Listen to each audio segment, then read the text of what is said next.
Bien-aimés dans le Seigneur, peuple de Dieu, mes chers amis, bonjour et bienvenue à la révélation divine de ce matin. Révélation divine qui aura pour titre La maîtrise de soi est la vraie force du bon chrétien. La maîtrise de soi est la vraie force du bon chrétien. Mes chers amis, je voudrais vous inviter à lire avec moi ce matin dans les écrits de Proverbes chapitre 16 au verset 32.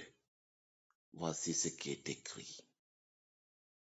Celui qui est lent à la colère vaut mieux qu'un héros, et celui qui se maîtrise vaut mieux qu'un conquérant. Parole du Seigneur. Bien-aimés, peuple de Dieu, mes chers frères et sœurs en Christ, une fois de plus, bonjour. Et que la paix du Seigneur, qui surpasse l'intelligence des hommes, reste et demeure en chacun de vous et à nous tous, dès à présent, demain et pour les siècles et les siècles. Amen. Pour vous servir ce matin, je suis le pasteur Frankie Evinondois. Mes chers frères et sœurs, l'Esprit du Seigneur me pousse ce matin à nous plonger dans le livre des Proverbes. C'est un recueil de sagesse. C'est un recueil de sagesse pour mieux vivre dans le monde lorsqu'on est un enfant de Dieu. Dans le chapitre 16, précisément, on nous parle de la sagesse et le comportement du sage. Je vous recommande vivement de lire aujourd'hui le livre des Proverbes et précisément le chapitre 16. Je voudrais aussi vous proposer de nous balader sur ce verset ligne après ligne pour mieux comprendre et peut-être pour apprendre quelque chose de nouveau ou de bénéfique dans notre vie aujourd'hui. Dès le début du verset, il est écrit « Celui qui est lent à la colère ». Pourquoi? Parce que la colère est une émotion très forte, une émotion qui peut détruire. La colère détruit. D'ailleurs, si nous lisons Proverbes chapitre 15, cela ressort très clairement. La colère détruit. Et il ajoute, être lent à la colère montre de la maîtrise de soi et une certaine sagesse. Être lent à la colère. Pourquoi? Parce que lorsque on maîtrise ses colères, nous valons mieux qu'un héros. Le héros est admiré pour ses exploits, pour son courage, pour sa force. Mais sans maîtrise de soi, les exploits ne garantissent pas le succès à long terme. Nous disons que celui qui se maîtrise vaut mieux qu'un conquérant. Justement parce que le conquérant domine les autres. Il domine les autres autour de lui. Mais celui qui se maîtrise ne domine pas seulement les autres, mais il domine ses propres passions et il domine ses propres émotions. Et c'est là la victoire.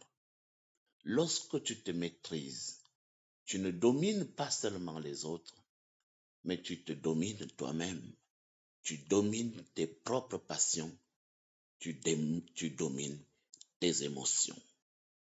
Mes chers frères et sœurs en Christ, je voudrais vous enseigner ce matin que la vraie force se trouve à l'intérieur de nous. Cette force-là s'appelle la maîtrise de soi. Je voudrais également ce matin vous parler de la patience et de la maîtrise de soi parce que ces deux concepts sont plus précieux que les exploits extérieurs. La gestion des émotions est essentielle pour réussir une vie harmonieuse, pour réussir une vie chrétienne. Alors comment est-ce qu'on peut en arriver là? Dans les conflits, mes chers amis, je voudrais vous apprendre ce matin que vous devez privilégier la maîtrise de soi. Dans les défis, comptez sur la sagesse, comptez sur la patience. Lorsque vous êtes en relation, montrez un peu de la douceur, montrez un peu de contrôle de votre propre personne. Maîtrisez-vous, contrôlez-vous. Contrôlez votre vocabulaire. Contrôlez votre degré de colère. Apprendre à se maîtriser, c'est toujours être plus sage. Il est écrit dans Proverbe 15, verset 1, une réponse douce calme la fureur. Et Jacques de dire au chapitre 1, verset 19, que tout l'homme soit prompt à écouter, que l'homme soit lent à parler, lent à se mettre en colère. Voilà, mes chers amis, quelques conseils précieux que le Seigneur partage avec nous ce matin. Prions ensemble. Éternel, notre Dieu, notre Père, merci pour la révélation de ce matin. Donne-nous de la recevoir spirituellement.